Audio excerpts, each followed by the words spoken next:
Pourquoi est-ce important pour vous de filmer le sentiment de vide chez vos personnages? Ես շնորհակալ եմ, որ այդ դատարկության մասին իրենք մտածել են եւ դա հասկացել են, որտեվ ամենատարօրինակ բաներից մեկը, որ հնարավոր չի ստանալ, դա դատարկությունն է մարդու մեջ, մարդու դրամատուրգիության մեջ, շրջապատող աշխարհի մեջ, մարդու ճակատագրի մեջ, այդ դատարկությունը, որը ամենադաժան պատիժներից մեկն է մարդու, որ այդ դատարկությունը իր մեջ կրում է կամ իր կողքին կրում է, եւ շատ զարմացած եմ, որ իրանք եկել են այդ եզրակացության եւ դա հասկացել են։ Իհարկե դատարկությունը սարքել հնարավոր չի։ Պետք է նկատես, պետք է զգաս, պետք է համադրես ճիշտ, պետք է լրես ժամանակին, որ մարդը իր դատարկությունը քո ներկայությամբ չթաքցնի։ Շատ բարդ ճանապարհ է, տարիներ են պետք։ Ժյուրիներ կան, որ ոչ նկատում են, ոչ զգում են, ոչ հասկանում են ինչի մասին է խոսքը։ All the same, it hurt.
Իսկ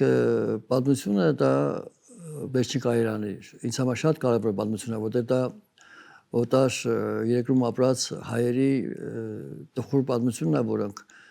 համ կապված են իրենց ազգի հետ, համ ուզում են մտնեն աշխարհի կյանքի մեջ եւ չեն կարողանում։ Փորձում են ամեն ինչ անել, որպեսզի նմանվեն ուրիշին, չեն կարողանում, որտեղ այդ իրենց ազգի դժբախտությունը, իրենց ազգի կորուստները, եղերնը չի մոռացվում երբեք։ Այս ազգի մոտ ոչինչ չի մոռացվում։ Դժբախտությունները մնում են երկար տարիներ եւ չեն կարողանում փախնել այդ դժբախտությունից, որտեղ չի վերջնականապես չի խոսվել այդ մեղքի մասին, որ կատարել են իրենց հանդեպ։ Եվ դրա համար այդ մեղքը իրենց վրա վերցրած քայլում են ամբողջ աշխարհով մեկ։ Այդ վերջին կարիերան դրա մասին է։ Երկու արտիստի մասին, որոնք համ օտարերկրում են ծնվել, համ օտարերկրում են մեծացել, համ էլ ապրել են իրենց պապերի եւ իրենց ծնողների դժբախտությամբ։ Միաժամանակ հնարավոր չի ապրել ազատ։ Այդ քեզ տանում է դեպի քո անցյալը, քեզ տանում է դեպի քո դատարկությունը, քեզ տանում է դեպի քո միայնակությունը, քեզ տանում է դեպի քո հաջողված չլինելը, քեզ տանում է դեպի մի տեղ, որտեղ դու ոչ մեկին պետք չես, որտեղ չեն ստացել իրենց մեղքերի, այն մեղքերի պատասխանը, որոնք կատարել են իրենց հանդեպ։ Չգիտեմ, հասկանալի եմ խոսում, արդեն թե որտեղ անցանք շատ ավելի դարդոտ թեմաների մեջ։ Vous filmez le sentiment de vide aussi chez les artistes. La vie d'artiste est-elle une répétition sans fin ou l'occasion de réinventer chaque geste? Ինձ համար շատ հետաքրքիր են ստեղծագործողները, իսկական ստեղծագործողները, որոնք շողորթական խոսք կա, որ ասում է, նրանք կաշի չունեն, այսինքն հասկաշիով մարդիկ կան, որոնք անզգայեն եւ անզգայուն են։ Իսկ այն մարդիկ, որոնք զբաղվում են արվեստով, իսկական արվեստով են զբաղվում եւ իսկապես զգում են արվեստը, նրանք կաշի չունեն, այսինքն բաց է նրանց մարմինը։ Նրանք ամեն ինչ զգում են, շատ լավ են զգում։ Ու այդ շարժումների մեջ ինձ համար կա լիքը ասելիք։ Ամեն մի շարժում իր դրամատրությունը ունի, իր վիճակը ունի։ Եվ դրա համար արվեստագետները ինձ համար իսկական արվեստագետները դա բաց մարդիկն են, որոնք առանց կաշվի կարողանում են զգալ կյանքը եւ պատմությունը եւ դիմացինը եւ վիճակը եւ ամեն ինչը։ Դրա համար ինձ համար շատ հետաքրքիր արվեստագետները։ Նրանց տրամադրվածությունը, նրանց վիճակը, նրանց հայացքը, նրանց լռությունը, նրանց մոռանալու ցանկությունը, նրանց փախնելու ցանկությունը, այդ ամենը շատ հետաքրքիր է ինձ համար։ Դրա համար արվեստագետների մոտ սարսափելի է կեղծությունը, էլի է շատ զգացվում։ Արվեստագետի կեղծությունը սարսափելի է։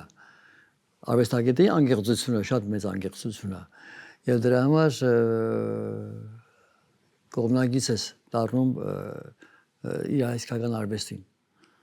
Поверь мне, что я это все сделаю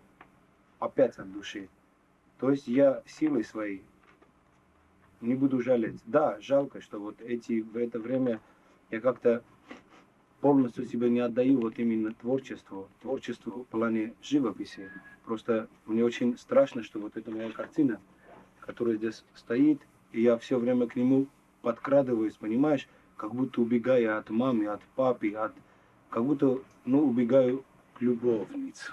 Понимаешь, вот так уже нахожу какую-то минуту, так, 3-4 минуты, так что-то вот сделал, потом опять вот это состояние полной отдачи вот к искусству, именно живописи. Իսկապես լավ արվեստագետները շատ անկեղծ են, շատ բաց են, շատ մաքուր են, թեկուզ խորամանկություն անեն, ինչեր անեն, բայց միևնույն է մաքրություն կա իրաց մեջ, որտեղ իրանք ստեղծում են ճիշտ արվեստ։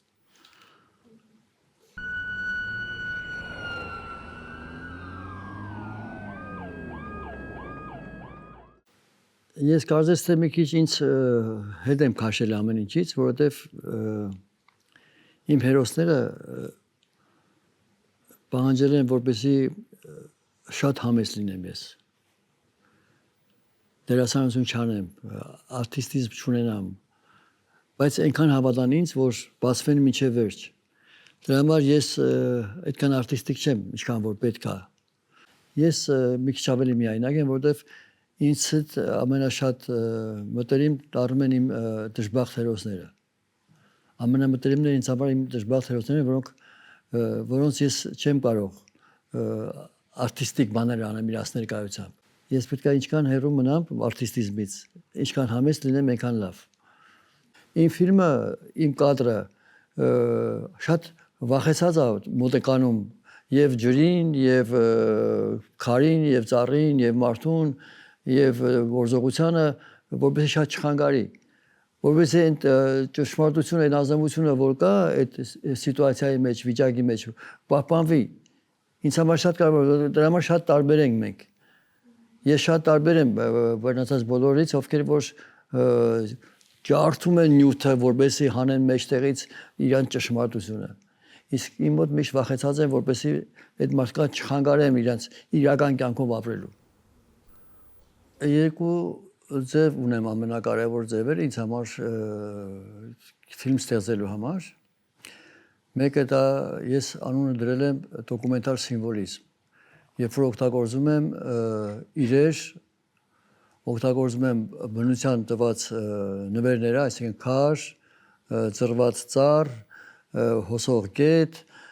փրփրած ջուր, տարբեր բաներ, որոնք ինձ համար որպես սիմվոլներ են ինչ-որ մի տրամադրության կամ ինչ-որ մի էներգիայի։ Օրինակ ես իմ ուսանողներին ամենաշատ սովորեցնում եմ նկարել թվում է ոչ պետքական իրենց համար նյութեր։ Այսինքն սովորեցնում եմ նկարել ջուրը կամ սովորեցնում եմ նկարել քամին։ Մարդկանց նկարելը շատ հեշտ է ու խնդրեմ չի մարդը։ Մի քիչ նորից մարդկանց մասին կխոսենք, բայց իրերը բնության տված եղածը ներկայությունը շատ հետաքրքիր է, որտեղ եթե մի ծակ անցքով քար ես տեսնում եւ դու պատմում ես այդ քարի միջով ինչպես են մարդիկ ունեն պատմական իրենց հիշողությունը, որ այդ քարի միջով անցնելով իրենց դարդերն են մոռանում, իրենց հոգսերն են մոռանում եւ դուրս են գալիս նոր կյանք, սիմվոլիկ պատմությունը թվում է թե նույնիսկ ես չեմ էլ ասում ինչի մասին այդ պատմությունը, բայց ինչ որ կարծես տոզրակով հասկանում են մարդիկ, որ դա ինչ սիմվոլ է։ Սիմվոլները շատ կարևոր են ինձ համար, ասեն։ Անպայման չի մարդու բերես, որ պատմի այդ պատմությունը, որտեվ ես չեմ հավատում մարդկանց կիսատ պատմություններին, բայց բնության տված այդ հետաքրքիր վիճակները, նյութերը շատ իրար համադրելով եւ հակադրելով շատ կարևոր խոսք է դա ինձ համար, որտեվ դա դառնում է մոնտաժ, ասում են մոնտաժ, բայց դա համադրել եւ հակադրել է, որին ինչքան ժամանակ է տալիս, քանի վայրկյան, արագ թե շուտ անցնի, իսկ երկրորդ կադրը թռնի աչքի առաջից, չորրորդը շատ մեծ պաուզա տա ու դառնում է մի ֆիլմ, առանց մարդու ներկայության, առանց խոսքի դառնում է ասելիք։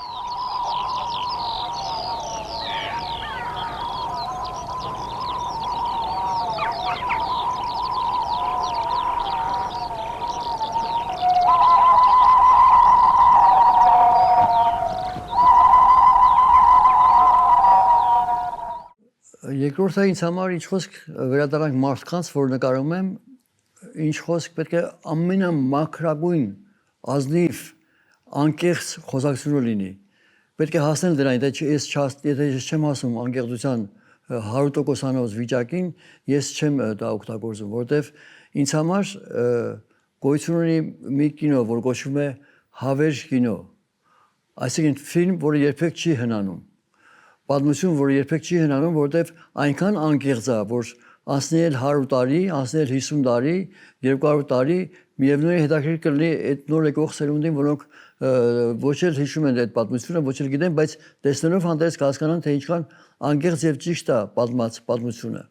Դա ինձ համար հավերժ կինո է նշանակում։ Այսինքն ֆիլմ, որը երբեք չի հնանում, պատմություն, որը երբեք չի հնանում, որովհետև այնքան անկեղծ է, որ անցնի 100 տարի, անցնի 50 տարի, 200 տարի, միևնույն հետաքրքիր կլինի այդ նոր եկող սերունդին, որոնք ոչ էլ հիշում են այդ պատմությունը, ոչ էլ գիտեն, բայց տեսնելով հանդերձ կհասկանան, թե ինչքան անկեղծ եւ ճիշտ է պատմած պատմությունը։ Դա ինձ համար հավերժ կինո է նշանակում։